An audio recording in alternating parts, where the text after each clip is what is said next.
Alhamdulillah wassalatu wassalamu ala Rasulillah. Bapak Ibu rahmati Allah Subhanahu wa taala. Nabi sallallahu alaihi wasallam bersabda, "Man ata kahinan wa saddaqahu bima yaqul faqad kafara bima unzila ala Muhammadin sallallahu alaihi wasallam."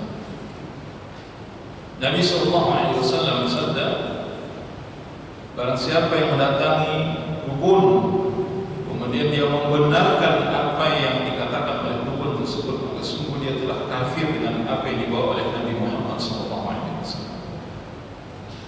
Dalam hadis yang lain, man ata arrafan fasaddaqahu bima yaqul, ya, siapa yang mendatangi tukang ramal, kalau tadi dukun, jadi sudah hampir sama itu.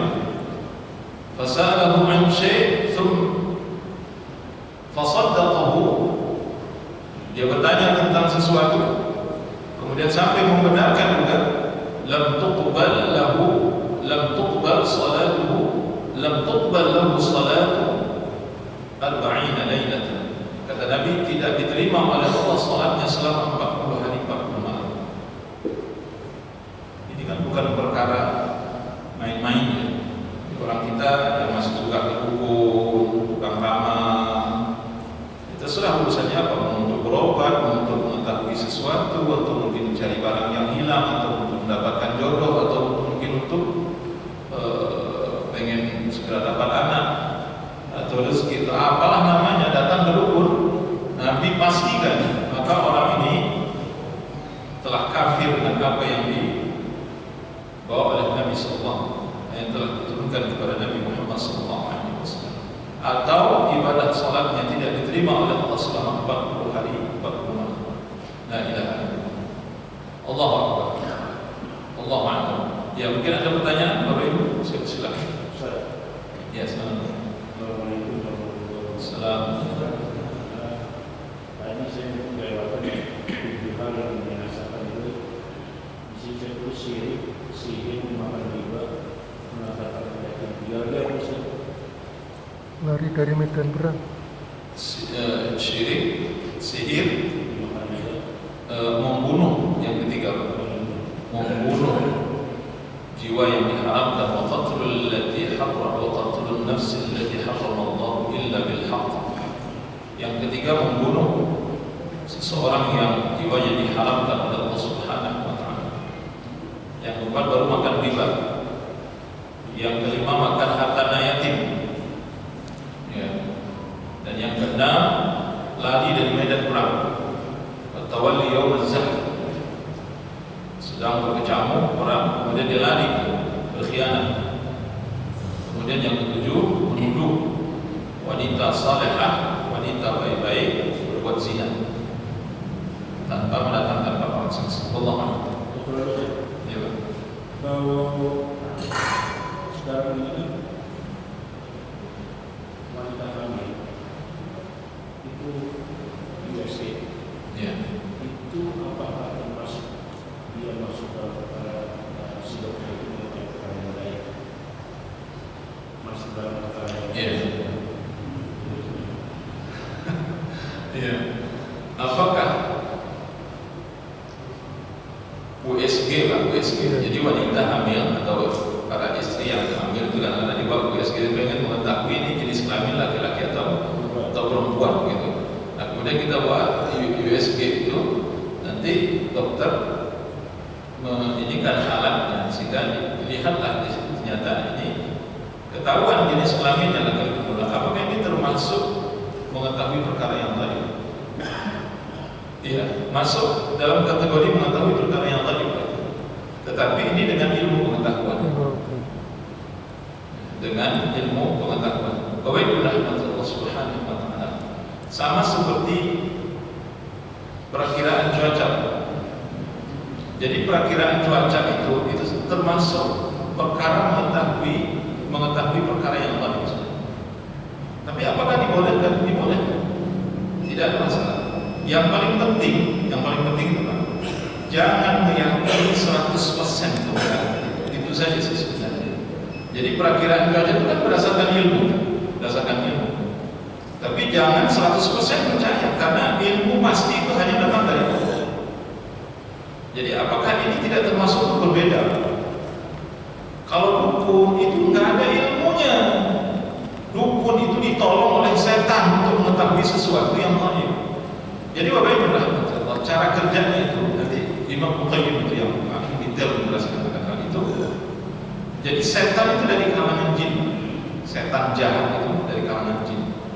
Dia inilah yang mencari tahu berita-berita dari langit atau perkataan-perkataan malaikat.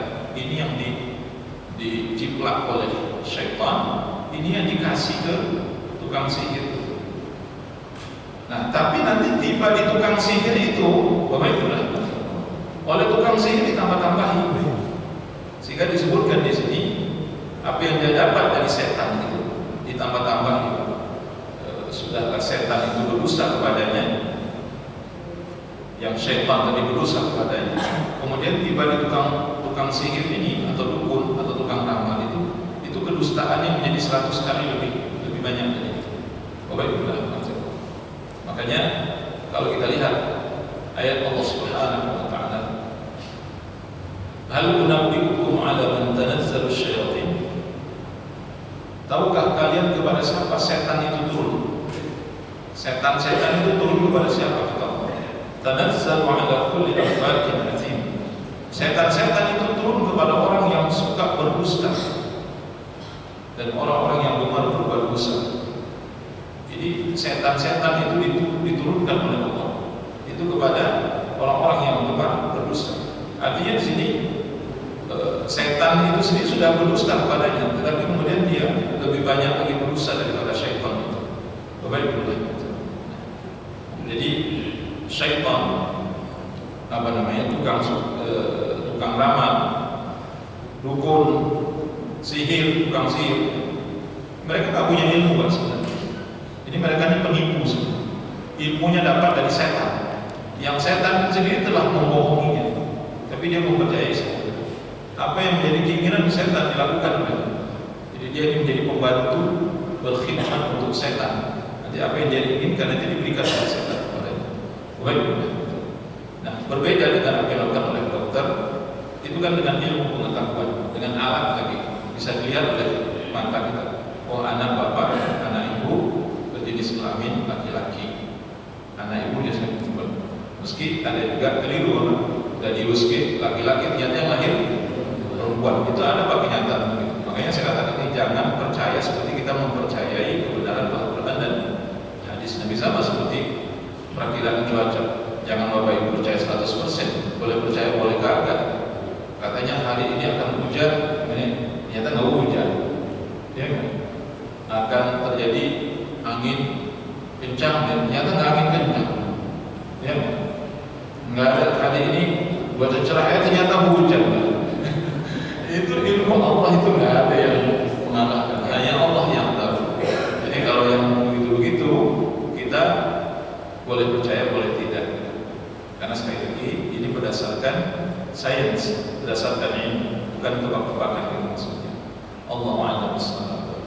Semoga apa yang kita jelaskan bermanfaat. Semoga kita tidak ada yang datang dukun ya Pak. Saya berharap Bapak Ibu jangan ada yang percaya ke dukun, jangan ada yang percaya ke tukang ramal, jangan ada yang percaya ke tukang sihir. Nah, mereka ini manusia dungu, tidak punya ilmu, manusia goblok sebenarnya. Nah, kemudian didatangi mereka. Berarti kita lebih goblok dari dia, kita lebih bodoh dari dia, lebih dungu dari dia. Dia sendiri dungu. Mereka tuh cari duit Pak, cari makan. Tukang ramal, dukun itu cari makan. Bapak Ibu, itu yang harus dipahami. Kalau mereka mengetahui perkara lain, nggak perlu mereka bohong-bohongin orang. Ngapain begitu? Mereka langsung aja ke pusatnya. Saya tahu yang pernah satu kali sebagai penutup bahasa Indonesia. Jamaah kita di sini juga Pak Haji Tatang nanya ke saya, Ustaz, apa hukumnya percaya kepada seseorang? Katanya ada jin yang ngasih tahu dia. Jadi temannya itu ada jin yang ngasih tahu di satu tempat, mimpi itu apa gitu. Di situ tersimpan harta karun. Ternyata pergi ke tempat itu benar-benar ada itu emas emas dan perak banyak sekali di sini. Katanya ngasih tahu itu jin. Bapak Ibu Allah Subhanahu wa Ta'ala.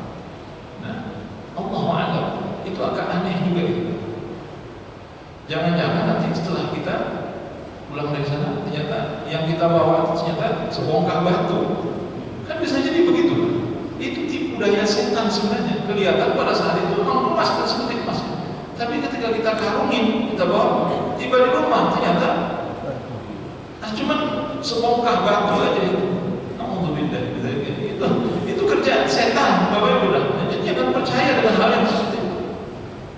Dan itu tidak boleh percaya kepada jin itu jin jahat, setan, itu nggak boleh, haram. Jadi ini bagian dari kesyirikan. Allahu a'lam bishawab. Semua kita dilindungi oleh Allah dari perkara. Ya. Jadi barang yang diambil dari sini itu sudah diperiksa di laboratorium. Benar barang. Allahu a'lam. Artinya yang benda itu mungkin boleh kita percaya, tapi yang setan itu jin, kasih tahu gimana? Jin atau apa disebutkan di situ? Yang kasih tahu. Yang ngambil itu Makhluk itu yang ngambil kan? Ya Allah ada bisawab. Nah, makanya Bapak Ibu rahmatan ini berbahaya sebenarnya. Tapi tak tahu nasibnya permata itu gimana? Mahkota itu ada masih sekarang. enggak dijual.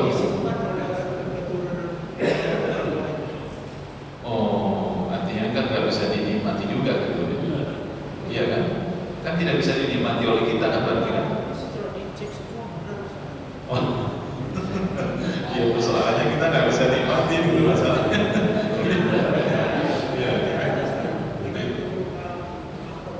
Iya, mahkota jadi